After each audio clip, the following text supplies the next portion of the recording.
Más aquí, yo soy Daglington, su amigo al lado del código, y vamos a ver en esta ocasión, en este video vamos a hablar acerca de las variables. Quiero ser puntual, y es que las variables en JavaScript se declaran, se pueden declarar de tres formas diferentes. Tenemos lo que es var, tenemos let y tenemos const. La variable var, que actualmente pues ya no la utilizamos por el tema de que nosotros debemos declarar variables que pertenezcan netamente a su entorno. Tenemos que en JavaScript tenemos un entorno de función. Este entorno normalmente es un entorno global, ¿cierto? Un entorno de función.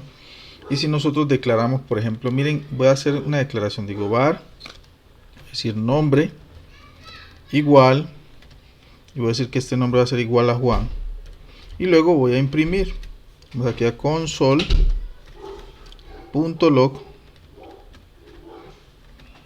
y decimos que vamos a imprimir a nombre.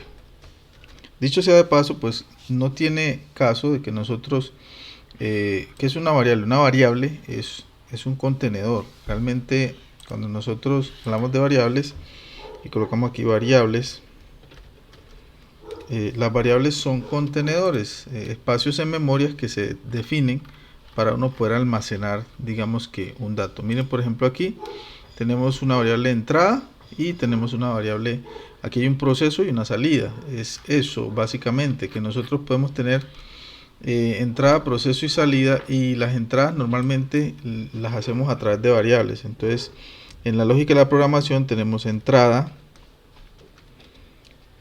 proceso y salida. Cuando hablamos de entrada, proceso y salida, nos referimos a esto, que podemos meter datos dentro de una ejecución de código. Esa ejecución puede ser lógica, esa ejecución puede ser, por ejemplo, cuando tú en un sistema X das información como tu DNI o un dato específico y te va a arrojar, digamos, un resultado. Las variables se utilizan precisamente para almacenar esos primeros valores de entrada. Y aquí tenemos una variable. Las variables tienen tipos. A ver, tenemos variables de tipo numérico, tenemos variables de tipo carácter, string, tenemos variables de tipo objeto, arreglos, y ahí en el número de variables hay booleanos, que los booleanos son falsos o verdaderos, etcétera. Vamos a irlos viendo. Inicialmente tenemos esta, y a esta variable pues yo lo voy a guardar, le voy a imprimir, voy a decirle aquí que me imprima la variable. Y miren, aquí me dice exactamente, dice que tenemos a Juan. Voy a limpiar la consola con clear y vamos a volver a imprimir, y tenemos efectivamente a Juan. Listo, y tenemos a Juan. ¿Qué pasa si entonces yo primero imprimo la variable y luego la declaro? Vamos a dejar esta variable sin valor. Vamos a cortar esto aquí y vamos a guardar, y vamos a decirle, pues en JavaScript no es necesario utilizar el punto y coma, a no ser que nosotros definamos que el uso, digamos, de la programación aquí sea estricta. Si nosotros decimos que use strict, ya estamos definiéndole al programa de que nosotros debemos programar de forma estricta, y efectivamente él va a identificar muchas reglas que tienen que utilizarse de manera obligatoria. En estos momentos vamos a programar normal.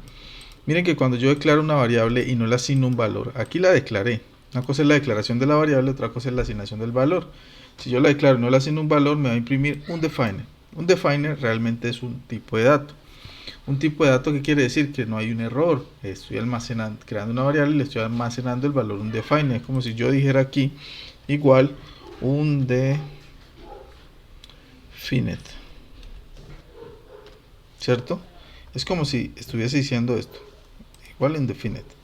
Es lo mismo si yo actualizo, guardo, imprimo, me dice un definer nuevamente. ¿Qué quiere decir? Que la variable realmente está siendo asignada con un valor de no asignación, básicamente, aunque valga la redundancia. Es como si estuviese declarando la variable pero no le estuviese pasando un valor. A ver, ¿qué pasa con JavaScript? En JavaScript, cuando nosotros determinamos una función, y yo, por ejemplo, esta variable la voy a poner por aquí abajo, miren, y le voy a dar guardar. Miren, la estoy declarando. Se supone que él empieza a leer desde la línea 1, y en la línea 3 tenemos nuestra variable, ¿cierto? ¿Cómo va a ser que me va a imprimir primero la variable? Si no existe, debería decirme, mandarme un error o algo así. Pero si yo guardo y ejecuto este código, si ustedes notan, sigue imprimiendo un definer.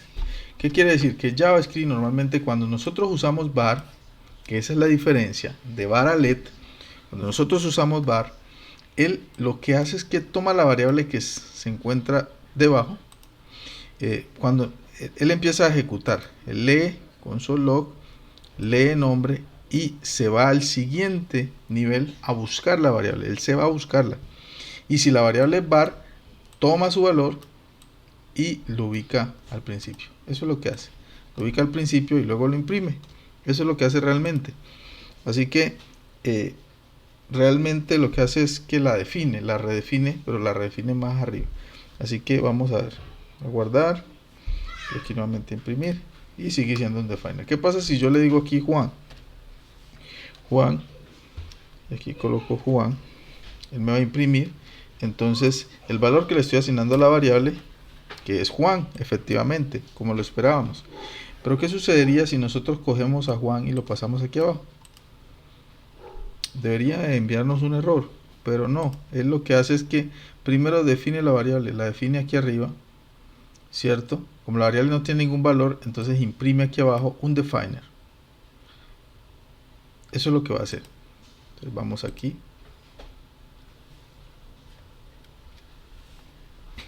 Efectivamente, nos damos cuenta de que realmente estamos haciendo bien las cosas. Vamos a declararla con de la otra manera como se declaran variables actualmente, que son para scope, digamos, o para entornos de variable de ejecución inmediata. Entonces sería let, que se aconseja que nosotros utilicemos let. ¿Por qué? Porque let no es leído por JavaScript de manera global. Simplemente si por ejemplo nombre, en este caso nombre, que es la variable que estamos determinando, yo la declaro con let, me va a mandar un error, me va a decir que no existe, ni siquiera la declara, dice que no existe. Entonces por eso tendría que estar let aquí arriba para poder entender que existe. Esta variable viene a existir aquí, o sea que no es global. En cambio var comienza a existir desde la primera línea. Vamos a ver, guardamos y ejecutamos. Vamos a ejecutar aquí. Miren, me envía un error, me dice que nombre y dice que no está definida, ni siquiera la define, porque es let. Pero si yo digo que aquí fuera var, entonces sí la definiría. Vamos a ver, entonces aquí sí define la variable, la define y dice un definer. Entonces es muy importante que nosotros entendamos esto, aunque sea muy básico, mis apreciados, es muy importante que lo entendamos porque de aquí viene la lógica de toda la programación en JavaScript. El hecho de que nosotros podamos declarar variables y que lo hagamos con la palabra let, reservada a let, nos permite a nosotros manejar el flujo del código inmediatamente desde donde se está ejecutando, o sea, desde aquí, desde la línea 3. A partir de la línea 3 yo voy a poder entonces entender que existe la variable. Sin embargo, para que esto no nos genere error, estaríamos definiendo la variable con let. Cuando definan con let, desde antes de imprimir. Entonces voy a darle guardar y vamos a ejecutar y efectivamente dice Juan. Estos videos no los voy a hacer largos, cortos, específicamente para que ustedes puedan profundizar y dedicarle un poco más de tiempo al ejercicio, a mirar cómo pueden hacer diferentes combinaciones para poder hacer uso de este lenguaje. JavaScript es un lenguaje orientado a la web y ustedes pueden trabajar JavaScript con HTML y CSS obviamente. Sin embargo, quiero centrarme en JavaScript, en lo que son las variables, lo que son las funciones, arreglos, objetos y diferentes tipos de metodologías de desarrollo con JavaScript, para que entonces ustedes puedan profundizar un poco más. Si tú ya estás un poco más avanzado en JavaScript, yo te voy a decir que este video no es para ti. Mejor pasa a ver otro video, o si quieres repasar pues lo puedes ver. No te centres siempre en los errores, porque siempre estamos viendo, digamos, lo que nosotros pensamos que el otro puede hacer y no lo que él está haciendo. Así que concéntrate más bien en lo que estoy haciendo y lo que te beneficie, tómalo para ti y avancemos. Muchas gracias y nos vemos en un siguiente video.